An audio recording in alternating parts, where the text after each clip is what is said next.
Hello les amis, ça fait longtemps, mais aujourd'hui je reviens avec une vidéo tuto demande d'admission comme on aime. Donc sans tourner autour du pot, l'université dans laquelle on va demander une admission aujourd'hui, c'est Polytechnique Montréal. Je pense que Polytechnique, c'est vraiment une université qu'on ne présente plus. Mais avant de vraiment rentrer dans le vif du sujet, je vais vous présenter mes réseaux. Donc ici, vous avez mon compte Instagram. N'hésitez pas à venir me faire un petit message si vous avez des questions sur vos demandes. En tout cas, moi, je me fais toujours un plaisir de vous répondre, même si parfois ça peut prendre du temps, mais c'est toujours un plaisir pour moi de vous répondre. Même dans les commentaires des vidéos, n'hésitez pas à laisser vos questions là. Mais moi, je vous dis, le moyen vraiment le plus rapide d'avoir des réponses, c'est vraiment d'intégrer le groupe Telegram. Je vous mettrai le lien dans la barre de description. Dans le groupe, il y a vraiment plus de 5000 étudiants avec lesquels vous pouvez échanger. Ils sont dans la même situation que vous. Certains sont déjà passés par là et donc ils sont plus à même de vous répondre. Et aussi plus rapidement. Donc sans plus tarder, Polytechnique, c'est une école d'ingénierie qui forme dans plusieurs types de génie, qui se situe à Montréal, dans la région du Québec au Canada. On va voir ensemble quel type de génie propose Polytechnique. Alors, donc pour la page d'accueil, je vous mettrai également le lien dans la barre de description. Comme ça, vous allez tomber exactement sur la même page que moi. Si on vient ici pour voir les programmes d'études et on descend, donc on voit que à Polytech, on peut se former dans le génie aérospatial, biomédical, chimique, civil, électrique, géologie, industrielle, informatique, logiciel, mécanique, mine et la physique. Donc on va prendre un au hasard. On va prendre l'un de ces profils-là, admettons le génie civil. Génie civil, si je clique là-dessus, ça va me donner la description du programme. Donc, vous le faites vraiment pour chaque filière qui vous intéresse. Ça vous donne la description du programme, les particularités, la durée du programme, 4 à 5 ans par exemple, les sessions d'admission, le nombre de crédits, est-ce que vous aurez à faire des stages. Donc ça vous détaille tout. Je vous laisserai lire tout ça. Je vous laisserai lire tout ça. Donc ici, vous avez vraiment tout le détail si vous voulez. Mais pour la demande d'admission proprement dite, le bouton est là. Déposez votre demande, vous ne pouvez pas le louper. On va tout simplement cliquer sur déposer notre demande d'admission une fois de plus. Et donc, ça va nous rediriger. Une fois que ça nous redirige, c'est notre première fois. Moi, j'admets, je vais partir sur la base que c'est la première fois que vous demandez d'admission à Polytechnique. Donc, on va se créer un compte. Bon, moi je vais le faire hors caméra.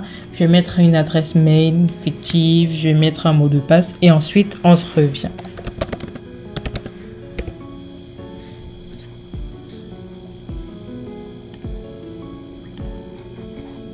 Alors, une fois que vous avez rempli une adresse mail, vous créez un mot de passe, vous mettez votre nom de famille, prénom, une date de naissance. Franchement, j'ai mis des trucs fictifs, machin, bidou, j'ai vraiment mis des trucs fictifs. Vous rentrez votre genre et là, il vous demande par quel est le canal qui vous a permis de connaître Polytechnique. Donc, vous sélectionnez ce qui vous convient le mieux. Je pense pas que ça influence sur votre demande d'admission et puis on va faire enregistrer.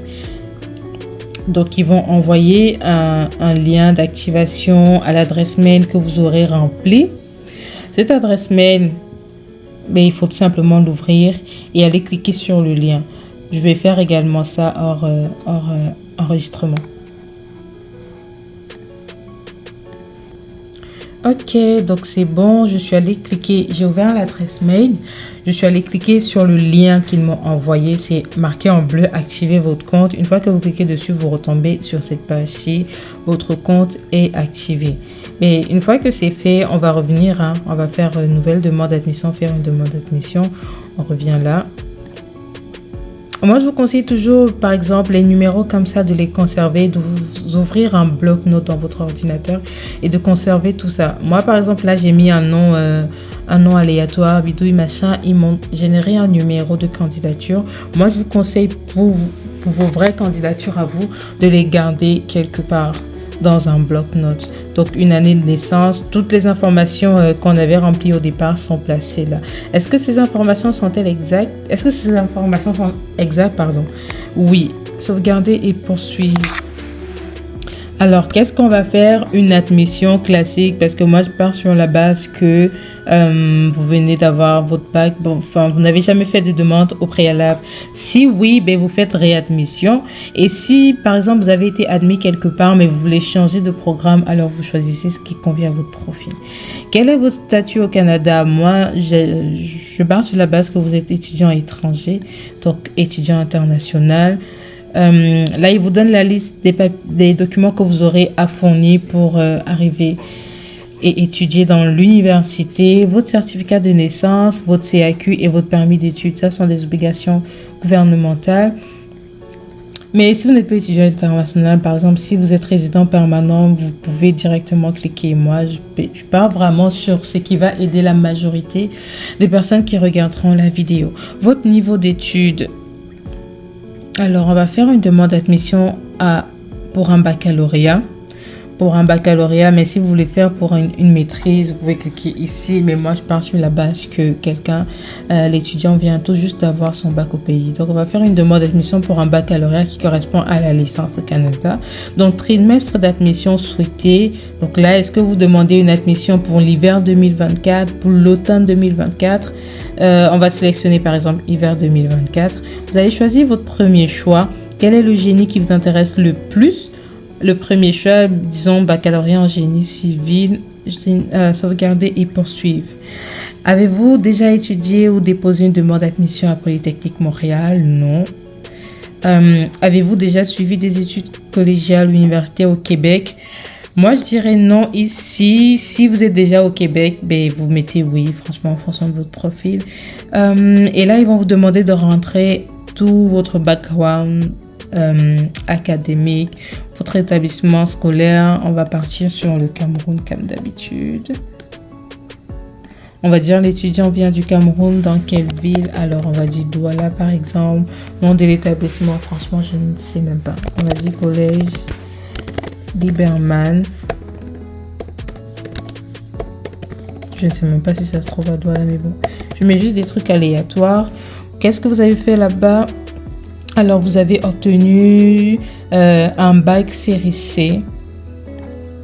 Par exemple, spécialisation, on va dire mathématiques.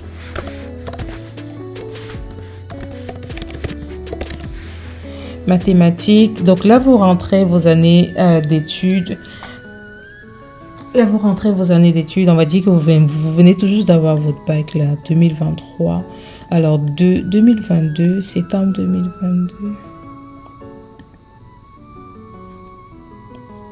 Oh, ok. Donc là, vous allez mettre Vous avez commencé à étudier Alfred Sacker en quelle année? Moi, je mets un truc au hasard. Vous avez terminé vos études cette année, disons 2023. Date d'obtention du diplôme 2023, vous avez eu votre bac au mois de juin. On va dire, moi, je ne vais pas ajouter des établissements, mais vous, franchement, prenez la peine de tout détailler. Vous cliquez sur le petit plus pour ajouter tout votre parcours. Vous allez mettre votre probatoire si ça existe, votre brevet. Franchement, mettez tout. Moi, je ne vais pas le faire ici pour éviter que la vidéo soit trop longue. Poursuivre. Si vous avez interrompu ou terminé des études depuis plus d'un trimestre, veuillez inscrire la nature de vos principales occupations. Je pense que ça ne nous concerne pas. Nombre d'années d'expérience de travail. Si vous en avez, mettez. Si vous n'en avez pas, ben vous mettez 0. Moi, je vais mettre ici, par exemple, une année. Une année pour quelqu'un qui a peut-être fait des stages au pays. Alors, lieu de naissance, pays.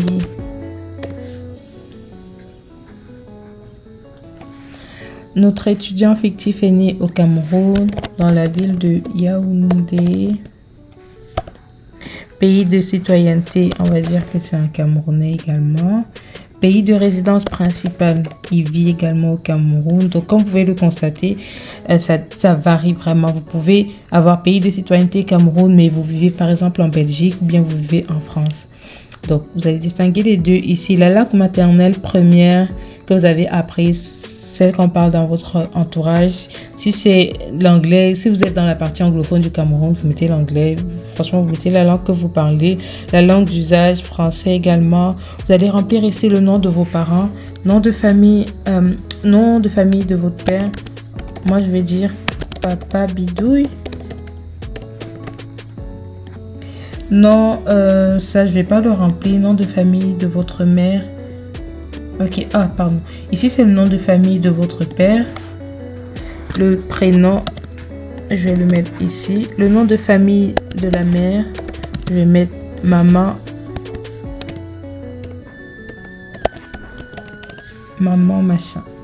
Sauvegarder et poursuivre. Maintenant, vous allez devoir remplir votre adresse. Vous allez remplir l'adresse de correspondant si on doit vous envoyer des documents. À quelle adresse ça doit arriver? On a dit que vous vivez au Cameroun, par exemple. Vous vivez dans la ville de Douala. Numéro d'appartement, je vais mettre n'importe quoi. La rue.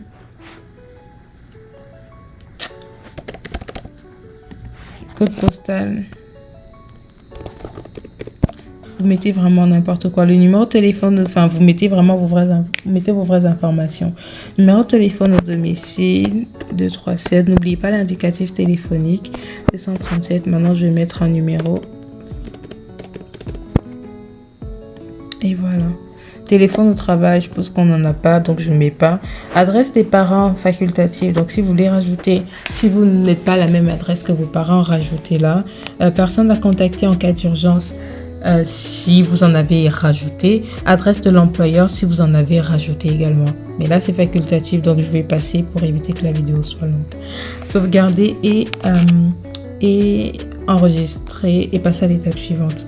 Donc là, on va vous faire un sommaire de ce que vous avez choisi. Nous sommes en train de faire une demande d'admission pour l'hiver 2024 au baccalauréat en génie civil. Donc là, il nous liste tous les diplômes que nous avons déclarés. Il nous liste un peu nos renseignements personnels, pays de naissance, lieu de résidence, les langues parlées, notre adresse, l'adresse des parents si vous l'aviez mis, mais il sera affiché ici. Vous vérifiez que toutes les informations sont correctes et vous cliquez sur sauvegarder. Donc là, j'accepte la transmission. Je pense que là, c'est obligatoire. Vous êtes obligé de cocher sur j'accepte, sinon vous n'irez pas plus loin. Et là aussi, lu et accepté. Lisez vraiment tout, lu et accepté. Une fois que c'est coché, mais c'est tout. Franchement, c'est tout. Vous allez cliquer sur paiement et transmission de la demande d'admission. Une fois que c'est fait ici, vous allez tomber sur la page de paiement. Donc, préalablement, vous avez rempli toutes vos informations. Et une fois que vous avez cliqué sur la page de paiement, on va vous demander le numéro de votre carte. Généralement, dans les commentaires, vous me demandez « Oh, combien coûte la demande d'admission dans telle université ?»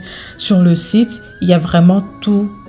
Donc là, on voit que pour un baccalauréat en génie à l'université à Polytechnique Montréal, ça coûte 95 $. Donc ici, vous allez juste remplir les informations de votre carte, le nom qui figure sur la carte, le numéro de la carte. Bref, vous remplissez les informations de votre carte et vous cliquez sur payer. Ce n'est que lorsque vous aurez payé que votre demande va être prise en compte. Tant que vous n'avez pas payé, rien ne se passe. Parce que j'ai eu quelqu'un qui m'a posé une question en disant que « Oh, j'ai rempli toutes mes informations. J'ai cliqué sur sauvegarder, enregistrer. Je n'ai juste pas payé. Ça fait 3 mois, je n'ai pas eu de réponse. » Sachez que tant que vous n'avez pas payé, vous n'aurez jamais aucune réponse. L'admission, la demande n'est allée nulle part. Elle n'a pas bougé. Elle est restée là. Une fois que vous allez payer, par la suite, ils vont vous demander de téléverser vos documents. Donc, si vous avez déclaré que vous avez un bac au pays, ils vont vous demander de téléverser vos relevés de notes, votre certificat de naissance, peut-être votre passeport, votre lettre de motivation, probablement un CV. Tout ça, ça se fait après le paiement. Donc, après le paiement, vous allez téléverser tout ça et il vous suffira juste de patienter. Ils vous répondront par mail. Vous recevrez un mail comme quoi une décision a été prise. Vous allez vous reconnecter à votre profil et vous verrez si vous êtes accepté ou pas. Donc, c'est vraiment tout simple. C'est vraiment aussi simple que ça. Mais franchement, c'est tout pour cette admission-là. Mais avant d'achever la vidéo, je voulais vous montrer comment... je voulais qu'on parcourt ensemble un peu le site de Polytechnique Montréal.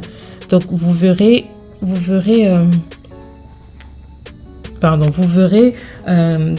à combien s'élèvent les frais, les documents requis pour une demande d'admission. Donc, en gros, les questions basiques que vous me posez généralement en commentaire, je vais vous montrer comment on le trouve sur le site de l'université.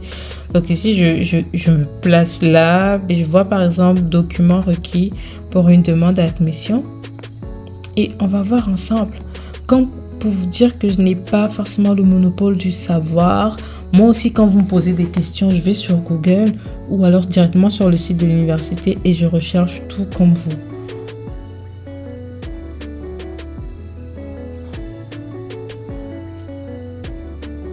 Alors, ici pour les documents, ils vous disent que ça se fait soit par courriel en version PDF, soit vous pouvez les transmettre par la poste. Et si vous les transmettez par la poste, voici toutes les informations de l'établissement. Mais la méthode recommandée, c'est vraiment par courriel en version PDF. Soit, en gros, vous pouvez déposer directement sur à la suite de votre demande-là. Soit, vous pouvez les envoyer par courriel. Si vous avez, par exemple, oublié de déposer un document que vous jugez important, vous pouvez renvoyer par courriel. Vous avez ici l'adresse mail. L'adresse mail à laquelle vous pouvez envoyer. Parfois aussi, je reçois des questions comme quoi Audrey, ça fait 1 mois que j'ai déposé ma demande d'admission. Je n'ai toujours pas de réponse de la part de l'université. Comment je fais? Ben, je vous leur envoyer un mail. Voici le mail. Ben, tout ça se trouve sur les sites de chaque établissement. Voici le mail. Vous composez un mail. La même question que vous m'avez posée, vous leur poser à eux directement. Bonjour, mon numéro de demande est tel, mon nom est tel, j'ai fait une demande, il y a tel nombre, il y a et à un moment déjà, je n'ai pas de réponse, j'aimerais faire un suivi concernant ma demande d'admission. Et vous attendez tout simplement une réponse de leur part. Je pense qu'on va achever la vidéo ici pour éviter qu'elle ne soit trop longue. J'espère qu'elle vous a plu. Si ce type de sujet vous intéresse, n'hésitez pas à vous abonner à la chaîne pour voir plus de tutos sur les universités, sur la vie à l'étranger. Et comme je vous ai dit, n'oubliez pas de venir sur Instagram. Si vous avez des questions un peu plus personnelles, je me ferai vraiment un plaisir de vous répondre. Auf Wiedersehen!